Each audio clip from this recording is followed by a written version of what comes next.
నమస్తే. ఇన్నాళ్ళు నన్ను సపోర్ట్ చేస్తూ, ఎంకరేజ్ చేస్తూ మీ ప్రేమని నాకు అందిస్తున్న ప్రతి ఒక్కరికి కృతజ్ఞతలు. అలాగే ఈ వీడియో కూడా ఖచ్చితంగా మీకు ఉపయోగపడుతుంది. లైక్, షేర్ అండ్ సబ్స్క్రైబ్ చేసి మీ సపోర్ట్‌ని నాకు అందించండి. అలాగే ఈ వీడియో పట్ల మీకున్న అభిప్రాయాన్ని కామెంట్ సెక్షన్‌లో కామెంట్ చేసి తెలియజేయండి. ఇప్పుడు వీడియోని చూద్దాం.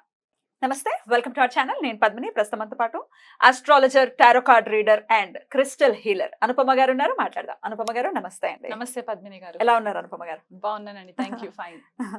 అనుపమ గారు, పంచగ్రహ కూటమి, ఆ కూటంలోనే ఉన్నాం ఇప్పుడు. ఆల్రెడీ పంచగ్రహ కూటంలోనే ఉన్నాము. చాలా మంది చెప్పేది ఏంటి అంటే పంచగ్రహ కూటమి 5th and 6th వస్తోంది అని అంటున్నారు, విచ్ ఇస్ నాట్ కరెక్ట్. షష్టగ్రహ కూటమి అప్పుడు జరగబోతోంది. బట్ ఇప్పుడు ప్రెసెంట్ మాత్రం ఎప్పటి వరకు ఉందండి పంచగ్రహ కూటమి? 5th మనకి పంచగ్రహ కూటమి 15th వరకు ఉంటదండి. సో జూన్ 15th వరకు పంచగ్రహ కూటమిలోనే ఉంటాం మనం. రైట్. అసలు ఈ పంచగ్రహ కూటమి ఏ గ్రహాల ద్వారా ఏర్పడుతోంది? అలాగే షష్టగ్రహం అంటే 6 గ్రహాలు, మరి ఆ షష్టగ్రహ కూటమి ఎప్పుడు ఏర్పడుతోంది? ఏంటి దీనివల్ల? అంటే గ్లోబల్ గా ఏమైనా ఇంపాక్ట్స్ ఉంటాయా? పర్సనల్ ఇండివిజువల్ గా మన లైఫ్స్ లో కూడా ఏమైనా ఇంపాక్ట్ ఉంటుందా? What is your analysis Anupama గారు? షష్టగ్రహ కూటమి అయితే మనకి రేపు ఆల్రెడీ జూన్ 1st కి యురేనస్, మనం చాలా మంది నెగ్లెక్ట్ చేస్తారండి. వేదిక్ ఆస్ట్రాలజర్స్ యురేనస్ ని కన్సిడర్ చేయరు, వెస్టర్న్ లో కన్సిడర్ చేస్తారు.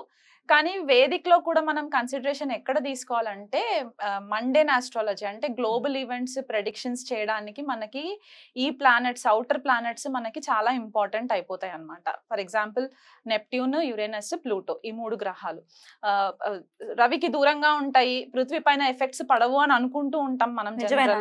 లేదండి, పడతాయి. డెఫినెట్లీ పడతాయి. అంటే ఇవి జనరేషనల్ గా చేసే చేంజెస్ అన్నమాట. ఒక కంప్లీట్ ఒక జనరేషన్ ని మార్పు తీసుకొచ్చే ప్లానెట్స్ అన్నమాట ఇవి. సో ఇంపాక్ట్ కొద్దిగా తక్కువ కనబడుతుంది డే టు డే రొటీన్ లో, కానీ ఎక్కువ కాలం ఉంటుంది కాబట్టి ఒక రాశిలో. ఎంతండి సుమారుగా యురానస్? ఇప్పుడు యురానస్ వచ్చేసి మనకి 84 సంవత్సరాలు పడుతుందండి మొత్తం ఒక రెవల్యూషన్ కంప్లీట్ చేయడానికి. అంటే ఏ రాశి నుంచి మొదలెట్టుకుంటే మళ్ళీ ఆ రాశి దగ్గరికి రావడానికి 84 years పడుతుంది. అంటే ఒక రాశిలో 7 సంవత్సరాలు ఉంటది అనమాట యురేనస్.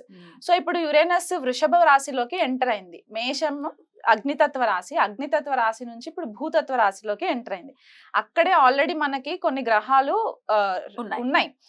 గురువు, శుక్రుడు, బుధుడు, రవి, ఈ 4 గ్రహాలు ఉన్నాయి. సో ఇప్పుడు యురేనస్ మనకి మొన్న జూన్ 1st కి ఎంటర్ అయినప్పుడు పంచగ్రహ కూటమి లాగా మనం కన్సిడర్ చేసుకోవచ్చు. కానీ జూన్ 5వ తారీఖు 6వ తారీఖు మాత్రం చంద్రుడు ఎంటర్ అవుతాడు కాబట్టి మనకి షష్టగ్రహ కూటమి ఏర్పడుతుంది. సో జనరలీ ఆల్రెడీ మనకు ఒకసారి కోవిడ్ ఇన్సిడెంట్ జరిగింది కాబట్టి షష్టగ్రహ కూటమి అంటే రకరకాలుగా భయాలు ఉన్నాయి జనాలలో. అదే కోవిడ్ రావడం, లాక్డౌన్ రావడం, అట్లాంటి సిచ్యువేషన్స్ ఉండవు. ఎందుకంటే ఇక్కడ మనకి ఆ వాయుతత్వం ఎక్కడ కనిపించట్లేదు. అంటే బ్రీదింగ్ ఇష్యూస్ కి, వైరస్ స్ప్రెడ్ అవ్వడానికి అట్లాంటి ఇష్యూస్ కనబడట్లేదు. కానీ యురేనస్ అనే ఈ గ్రహం ఏంటి అంటే బేసికలీ మనకి కొద్దిపాటిగా హయ్యర్ వర్షన్ ఆఫ్ బుధుడు అని చెప్పుకోవచ్చు అనమాట. ఓకే, మనకి ఏరోస్పేస్ ఇండస్ట్రీస్ అవ్వచ్చు, sudden shocks, sudden earthquakes రావడానికి, భూకంపాలు రావడానికి, ఏదైనా సడన్ గా జరిగిపోవడానికి అన్నమాట. ఎందుకంటే రూలింగ్ వచ్చేసి కుంభరాశిని రూల్ చేస్తారు యురేనస్. మనకి తెలుగులో ఏమంటారంటే అరుణుడు అని కొంతమంది అంటారు, ప్రజాపతి అని కొంతమంది అంటారు, ఇంద్రుడు అని కొంతమంది అంటారు. సో ఇప్పుడు ఇంద్రుడి నేచర్ మనకి స్వతహాగా మైథలాజికల్ స్టోరీస్ తెలిసిన ప్రకారం అయితే కొద్దిగా అగ్రెసివ్ గానే ఉంటూ ఉంటారు. కాబట్టి ఈ ప్లానెట్ కొద్దిగా ఇరెటిక్ బిహేవియర్ ఉంటుంది అనమాట. అంటే రెబెల్ గా ఉండే ఛాన్సెస్ ఎక్కువ ఉంటాయి. ఆ డామినెన్స్ అంతా కూడా కొద్దిగా రెబెలియన్ గా ఉంటుంది అనమాట.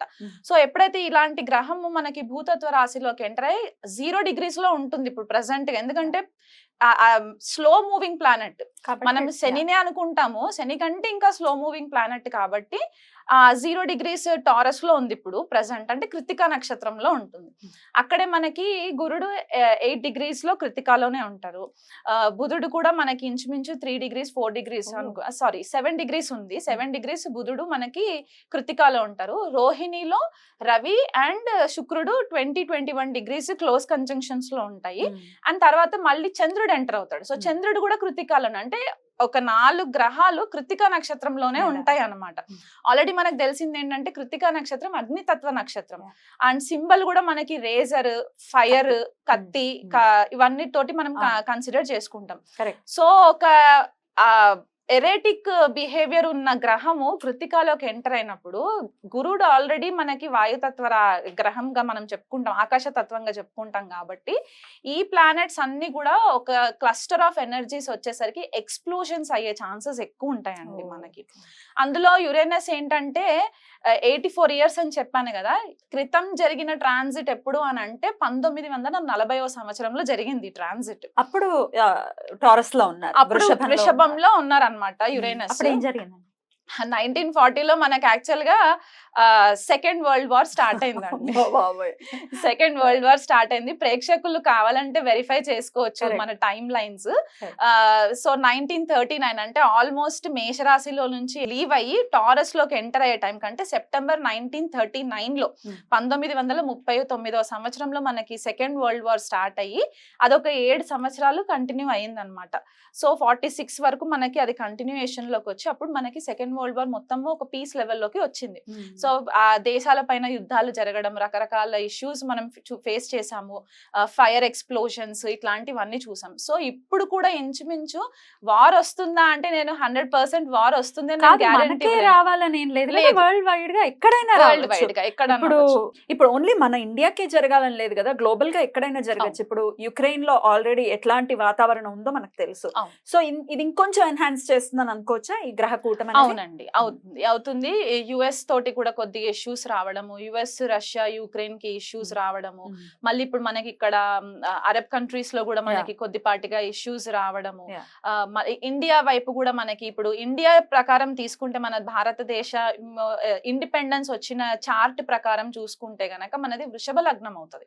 సో లగ్నంలోనే మనకి షష్టగ్రహ కూటమి అనేది ఏర్పడుతుంది. ఈ రిజల్ట్ మనకి ఆ రోజే కనిపిస్తుందా అంటే ఆ రోజు కనిపించక్కర్లేదు.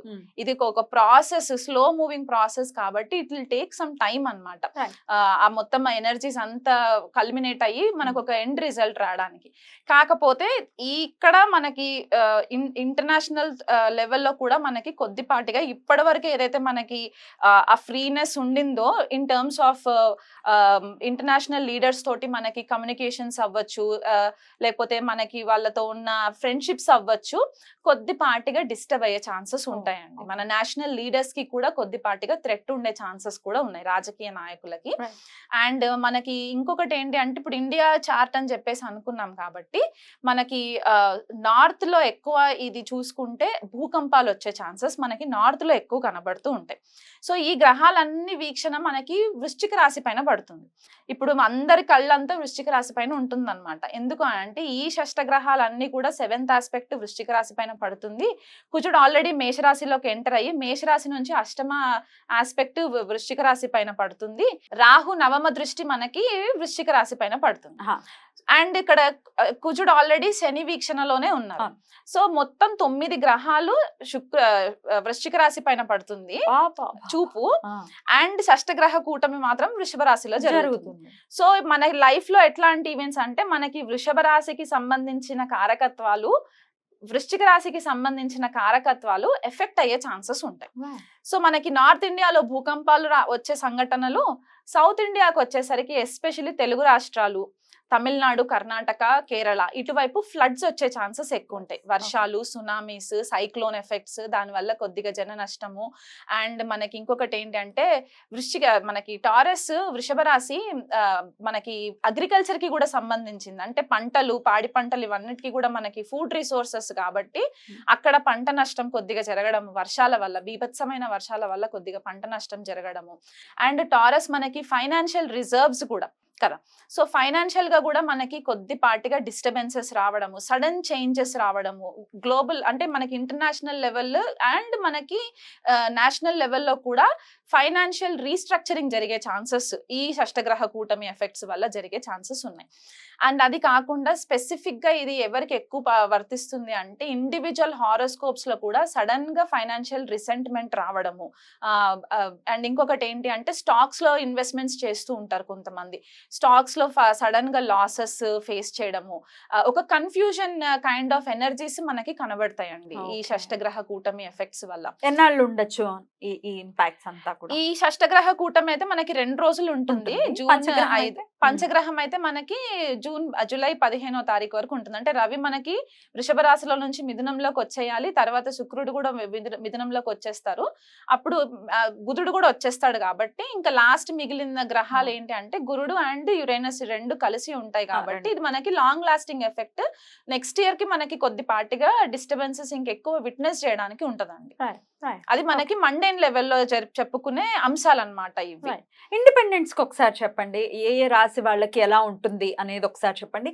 ఒకవేళ నెగటివ్ ఇంపాక్ట్స్ కనుకుంటే వాళ్ళు ఏం చేసుకోవచ్చు ఈ ఇంపాక్ట్ నుంచి బయటపడటానికి అనేది కూడా ఒక్కసారి. ఇక సింహరాశి వారికి ఒకసారి చెప్పండి ఎలా ఉండబోతుంది. సింహరాశి వాళ్ళకి 4-10 యాక్సెస్ లో అవుతుంది సింహరాశి వాళ్ళకి. సో ఇక్కడ ఏమవుతుందంటే వీళ్ళకి మనకి 10th హౌస్ లో జరుగుతుంది ట్రాన్సిట్ కాబట్టి కొద్దిపాటిగా రెప్యుటేషన్ కి సంబంధించి అంటే వాళ్ళకి కొద్దిగా పరువుకి సంబంధించి కొద్దిగా భంగం కలగడము, అదొకటి కొద్దిగా కేర్ఫుల్ గా ఉండాలి. అంటే వీళ్ళ పైన ఫాల్స్ ఎలిగేషన్స్ అవ్వడము, అండ్ కెరియర్ లో ఒక మంచి గ్రోత్ రావడానికి ఆస్కారం ఉంటుంది. కాకపోతే వీళ్ళు స్ట్రాటజిక్ ప్లానింగ్ చేసుకుంటూ ముందుకు వెళ్ళాలన్నమాట. అంటే ఏమంటారంటే బేసికల్ గా ప్రోస్ అండ్ కాన్స్ ఆలోచించాలి. ఏదన్నా చేస్తే నాకు దీనివల్ల ఎంతవరకు ఎఫెక్ట్ ఉంటుంది, పాజిటివ్ ఎఫెక్ట్ ఎంత ఉంటుంది. ఎందుకంటే మనం ట్రాప్ అయిపోకూడదు ఇష్యూస్ లో. సో మనం ఆ ట్రాప్ అవ్వకుండా ప్రోస్ అండ్ కాన్స్ ఆచితూచి బేరే చేసుకొని మనం ముందడుగు వేసుకోవచ్చు. అండ్ పరువు గురించి చెప్పాను అదొకటి. అండ్ ఇంకా కర్మస్థానం గురించి చెప్పొచ్చు అంటే ప్రొఫెషనల్ ఫ్రంట్ లో మనకి మేనేజర్స్ తోటి కోవర్కర్స్ తోటి కొద్దిగా కేర్ఫుల్ గా ఉండాలండి సింహరాశి వాళ్ళు. సేమ్ మనం మిథున రాశి వాళ్ళకి సింహరాశి వాళ్ళకి చెప్పేది ఏంటంటే ఆఫీస్ పాలిటిక్స్ దగ్గర మాత్రం గాసిప్స్ ఇవి చేయకుండా ఉంటే చాలా బెటర్. ఒకవేళ ఎవరికైనా బిజినెసెస్ ఉన్నాయి అనుకోండి, ఈ 1 month కూడా కొద్దిపాటిగా కేర్ఫుల్ ఇన్వెస్ట్మెంట్స్ చేసుకోవాలి. రైట్. సో ఓవరాల్ గా అన్ని రాశుల వాళ్ళకి కూడా చెప్పారు కాబట్టి ఏదైనా రెమెడీ ఉందా? మీరు ఆల్రెడీ చెప్పారు ఏ పనులు చేయకుండా జాగ్రత్తగా ఉండండి అనేది కూడా వన్ ఆఫ్ ద రెమెడీస్ అని చెప్పుకోవచ్చు. అయినప్పటికీ ఇంకా ఆరాధన విషయంలో ఏదైనా చెప్తారా? ఆరాధన విషయంలో అంటే మనకి వృషభంలో ఇవన్నీ ప్లానెట్స్ జరుగుతున్నాయి కాబట్టి అందరూ ఫస్ట్ ప్రే చేయాల్సింది శ్రీ మహాలక్ష్మికి. ఎందుకంటే మనకి రిసోర్సెస్, ఫైనాన్షియల్ రిసోర్సెస్ అవ్వచ్చు, అబండెన్స్ అవ్వచ్చు, భూమికి సంబంధించి పంటలు ఇవన్నీ కూడా వృషభ రాశికే సంబంధించి ఉంటాయి కాబట్టి శ్రీ మహాలక్ష్మికి ఆరాధన చేసుకోవడము, లక్ష్మి అష్టోత్తరం చదువుకోవడము, ఆవు నెయ్యితో దీపం పెట్టడము, ఇట్లాంటివి రెగ్యులర్ గా చేయాలి 1 month కూడా. అండ్ ఇంకొకటి ఏంటి అంటే మనకి స్కార్పియో కూడా యాక్టివ్ అయిపోయి ఉంది కాబట్టి అండ్ ఈ మెయిన్ ప్లానెట్స్ ఏవైతే ఉన్నాయో ఈ గ్రహాలన్నీ కూడా కృతికాలో జరుగుతున్నాయి కాబట్టి యుతి మొత్తం కృతికాలో ఉంది కాబట్టి సుబ్రహ్మణ్యేశ్వర స్వామి ఆరాధన చాలా ఇంపార్టెంట్. స్కంద కవచము డైలీ ఒక్కసారైనా సరే ఉదయం లేవగానే స్నానం అవన్నీ చేసేసుకున్న తర్వాత స్కంద కవచము చదవడానికి రాకపోయినా కనీసం ఇంట్లో ప్లే చేయండి. ఎందుకంటే మనం ఈ ఎనర్జీస్ అన్ని కూడా మనల్ని కొద్దిపాటిగా ర్యాష్ డెసిషన్స్ తీసుకునే ఛాన్సెస్, ర్యాష్ డ్రైవింగ్స్ ఇవి జరిగే ఛాన్సెస్ ఉంటాయి కాబట్టి మనల్ని మనం ప్రొటెక్ట్ చేసుకోవడానికి and at the same time ధర్మబద్ధంగా దేశ సంరక్షణ కోసం కూడా మనం ఆలోచించాలి కాబట్టి స్కంద కవచము రెగ్యులర్ గా వినడము ఇదొకటి చాలా ఇంపార్టెంట్. వీళ్ళు కుదిరితే సుబ్రహ్మణ్యేశ్వర స్వామికి అర్చన అభిషేకాలు చేసుకోవచ్చు. రైట్ అండి, చాలా బ్యూటిఫుల్ గా ఎక్స్ప్లెయిన్ చేశారు. డెఫినెట్లీ ఎందుకంటే యురేనస్ ని కన్సిడర్ చేస్తూ గనుక ఒకవేళ ప్రిడిక్షన్ ఇస్తే ఎంత అక్యురేట్ గా ప్రిడిక్షన్ వస్తుంది అనేది చెప్పటం అనేది ఎవరికి వారు దాన్ని చూడాల్సిందే కదా. చాలా మంది కన్సిడర్ చెయ్యరు కానీ ఇంత మేజర్ రోల్ ని ప్లే చేస్తారు. యురేనస్ అవ్వచ్చు, నెప్ట్యూన్ అవ్వచ్చు, డెఫినెట్ గా రోల్ ని ప్లే చేస్తారు. మీరు కూడా మీ ప్రిడిక్షన్ మీరు చూస్తారా? చూస్తానండి, డెఫినెట్లీ చూస్తాను. అంటే మనకి యురేనస్ ఆస్ట్రాలజీకి చాలా ఇంపార్టెంట్ ప్లానెట్ అన్నమాట, జ్యోతిష్య విద్యకి అండ్ ఏరోస్పేస్ ఇండస్ట్రీకి కూడా చాలా ఇంపార్టెంట్. ఎందుకంటే కుంభరాశిలో రూల్ చేసినా సరే శతభిష నక్షత్రం మనకి యురేనస్ కి కన్సిడర్ చేస్తారు బేసికల్ గా. అండ్ మనకి ఇక్కడ వృశ్చిక రాశిలో ఉచ్చ పొందుతారు అండ్ వృషభంలో నీచబడతారు. సో ఈ 2 మెయిన్ అకల్ట్ కి సంబంధించి అంటే గుప్త విద్యలకి సంబంధించిన 2 చాలా అద్భుతంగా వివరించారు. ఈ నెల్లాళ్ళు కూడా వీలైతే కూడా అందరూ చాలా జాగ్రత్తగా ఉంటూ అటు సుబ్రహ్మణ్యేశ్వర స్వామి ఆరాధన అండ్ లక్ష్మీదేవి ఆరాధన చెప్తున్నారు కాబట్టి అవి చేసుకుంటూ అందరికీ ప్రశాంతవంతంగా ఈ సమయం వెళ్ళాలని మనస్ఫూర్తిగా కోరుకుంటూ చక్కగా మాకు తెలియజేశారు. కృతజ్ఞతలండి. నమస్తే. నమస్తే అండి.